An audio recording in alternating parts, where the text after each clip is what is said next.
അപ്പോൾ എന്തായിരുന്നു അതിൽ കെമിക്കൽസ്, എങ്ങനെ വന്നു എന്നുള്ളതാണ്.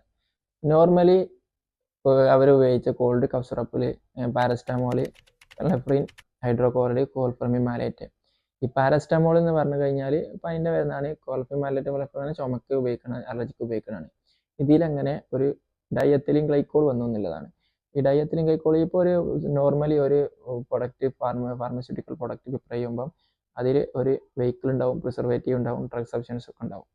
അപ്പം അതിൽ വെഹിക്കിളായിട്ട് ഉപയോഗിച്ചതാണ് ഡയത്തിലിൻ ഗ്ലൈക്കോൾ എന്നുള്ള പ്രൊഡക്റ്റ്.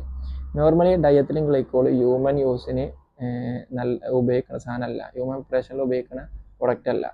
ഹ്യൂമൻ പ്രിപ്പറേഷനിൽ മെയിൻലി ഉപയോഗിക്കുന്ന പ്രൊപ്പൈൽ ഗ്ലൈക്കോളും പിന്നെ ഗ്ലിസറോളും വെഹിക്കിൾസ് ആണ്. ഈ പ്രൊപ്പൈൽ ഗ്ലൈക്കോളായിട്ട് സ്ട്രക്ചറലി സിമിലർ ആണ് ഡയത്തിലിൻ ഗ്ലൈക്കോൾ. അപ്പോൾ ഈ ഡയത്തിലിൻ ഗ്ലൈക്കോൾ ചീപ്പറാണ്, കുറച്ച് ക്യാഷ് കുറച്ചാവുള്ളൂ എന്നുള്ള ഒരു ഫിനാൻഷ്യലി ബെനിഫിറ്റിന് വേണ്ടിയിട്ട് അവർ ഇതിൽ യൂസ് ചെയ്തതാണ്. ഇത് നേർക്ക് ഒരു ഇൻഡസ്ട്രിയൽ യൂസിലൊക്കെ ഉപയോഗിക്കുന്ന ഒരു വെഹിക്കിളാണ് ഡയത്തിലിൻ ഗ്ലൈക്കോൾ. അപ്പോൾ ഇത് ടോക്സിക് സബ്സ്റ്റൻസ് ആണ്. 46.88% ഡയത്തിലിൻ ഗ്ലൈക്കോൾ കോൾഡ് കഫ് സിറപ്പിൽ അടങ്ങിയിട്ടുണ്ടായിരുന്നു. അതുകൊണ്ടാണ് ഈ പ്രശ്നത്തിലേക്ക് വരെ ഈ കുട്ടികളുടെ